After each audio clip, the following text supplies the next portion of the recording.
You click the cookie, you get a cookie. You click the cookie, you get another cookie.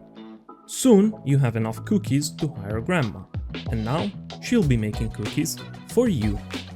But it's not enough. So once again, you click the tree, you got wood. You click the rock, you got stone. You click the ore, you got iron. You spend those materials to upgrade your equipment. You head into the next room. There, you see a monstrous creature, bearing the features of an insect and the distorted face of a man. You toss it some meat, and it gives birth to a mouse. You return to your camp and look at the puny mouse. Will this be enough? No, probably not. You need a far stronger familiar if you are to face what is to come. You've done this before, and you know the puny mouse isn't gonna cut it. But it will be unwise to let his meat go to waste. So you walk to the room on your right, and you impale the mouse, collecting what little flesh its body can give. Barely anything. No matter. You return to the creature and give it a more substantial offering. This time, it gives birth to a spider. You return to your camp, blade in hand, and rest by the fire for a moment before taking a deep breath, and then you march forward. Now you stand at the top of what appears to be a decrepit, never-ending staircase, spiraling down into darkness as far as the eye can see. You've been there before. You know what awaits you. So you descend to the deepest floor you have explored so far, and begin facing monstrosities of every shape and form. Creature after creature. Wave after wave. You hack and slash and tear and bite your way through the depths, pushing forward. You do not know what awaits you at the end of this dungeon, and yet you keep marching on. Soon enough, though, you realize that you are not the only one who has gotten stronger. The horrors inhabiting the dank halls of these depths are growing stronger too, and before you know, you are overwhelmed. Limping, you return to your camp. Resting by the fire, you feel the vigor coming back to you. Yet, even though your body is ready for another expedition, your mind is not. It knows it's futile, at least for the time being. You need to grow stronger, but that will require something more than simple iron to sharpen your blade with. Consulting your map, you make your way towards the hole. There, you meet with God, staring at you from the abyss. It smiles. You ask, "Who are you?" I am what waits at the end of all journeys. The reason those walls recognize my child. You have asked this and other questions before. It speaks in riddles. The answers are cryptic at best. But it offers you something, the chance to be reborn. So you see into what could be. There is potential. The potential to grow far stronger than you could ever be. You take on this offer, feeling the power surge through your body, and then you awaken. You're back at your camp. The equipment you wielded before is gone, replaced by a dull blade and an armor that feels like paper compared to what you had before. But you know this sacrifice was worth it, so you begin collecting some wood and repeat the process all over again. This is Horripilant, an incremental dark fantasy horror game developed by Alexander Deklos of Pass Game Studio and published by Black Lantern Collective. Horripilant follows the same formula of many games among its genre, the idle game genre, which I am personally a big fan of, such as Cookie Clicker, Adventure Capitalist, or Clicker Heroes. The idea and gameplay of these games is rather simple and can be described in pretty much in 4 words. Funny number, go up. And if you want a more in-depth explanation, well, there really isn't one. You begin by doing a repetitive task which usually involves simply clicking something with your mouse to obtain a sort of currency, which can be spent in order to automate that task and obtain far more of that currency than you could have before, eventually reaching the point where your input is barely needed, allowing the game to progress through some parts by itself, hence why the title of Idle Games. But unlike most idle games in the market, Horripilant goes a few steps beyond that. While most idle games are solely based on the concept of the funny number going up, having little to nothing in terms of lore, making the player feel disconnected from the game's universe, where we are essentially making the big numbers grow bigger just for the sake of it. In Horripilant, we take the role of a knight, awakening inside of a dungeon. We have no idea how we got here to begin with, but we appear to have a definitive goal: to escape this place. You see, we don't cut wood or gather stone just for the sake of being able to gather more without a clear goal in view. We do so in order to upgrade our gear and become strong enough to face the various monsters in the dungeon and reach the end of it, which is not much in terms of a story, I'll give you that, but it's more than we generally get in these type of games, granting that tiny little bit of immersion that provides you with an answer to the question of, so why am I doing all of this to begin with? Of course, I'm not saying that other idle games should provide an answer to that. The answer to this question in any other idle game is simple: we do it because it's fun, and that's all the motivation we need.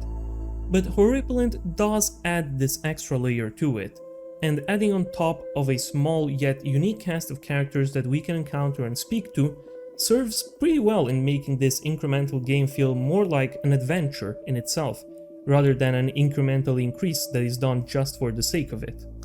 Horripilant also does a great job at rewarding progression, as reaching certain milestones in terms of dungeon floors will reward us with various items that we can actually use outside of the incremental part of the game.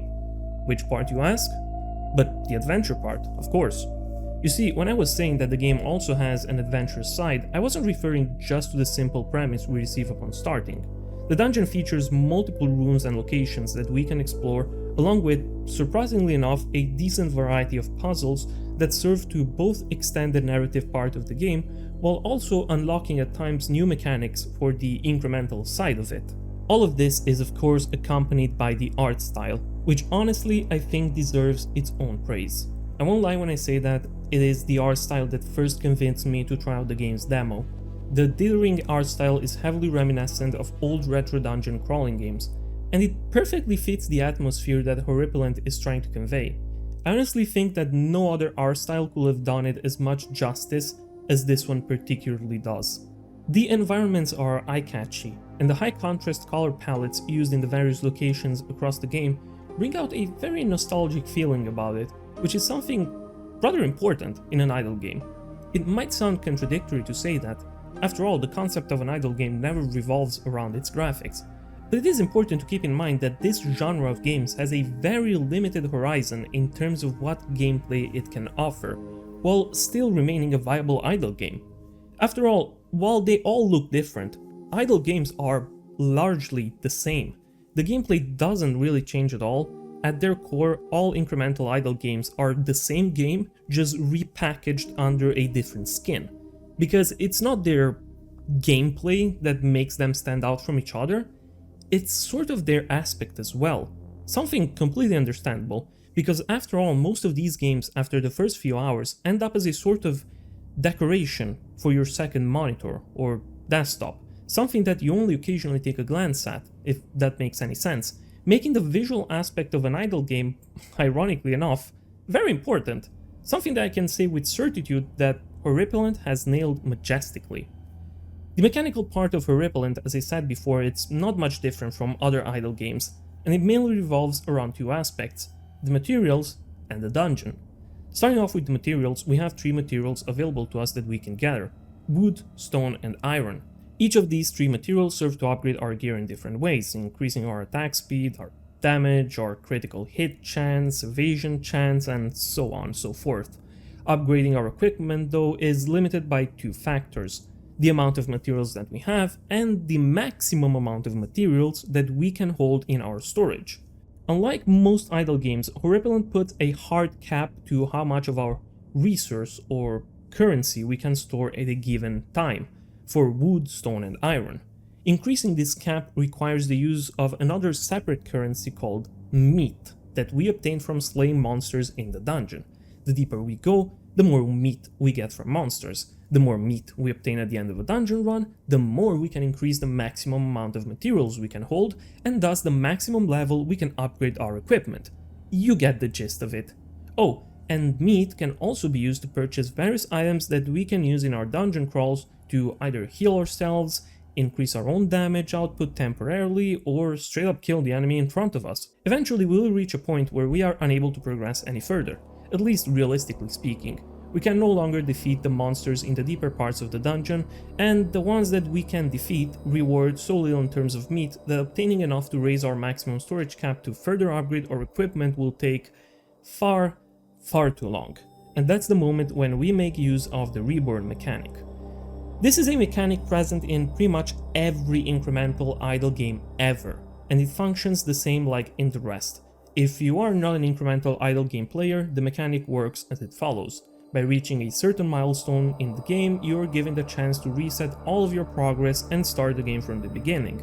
But while doing so, you also get to choose various upgrades that will expedite the process of not just getting back to the point you previously were on before the reborn, but also reaching further milestones much easier, as those upgrades will drastically increment any gains of resources permanently, even through future reborns, making this pretty much a mandatory step that you have to go through if you want to progress without spending literally an infinite amount of time on a game. The reborn currency in Horripilant is called Hemalith, and we gain that whenever we defeat a floor that we haven't previously beaten already within the current run. Oh, also, if you are an idle game veteran, you might be tempted to speed up the resource gathering part of the game by using an auto-clicker, which the game will promptly punish you for.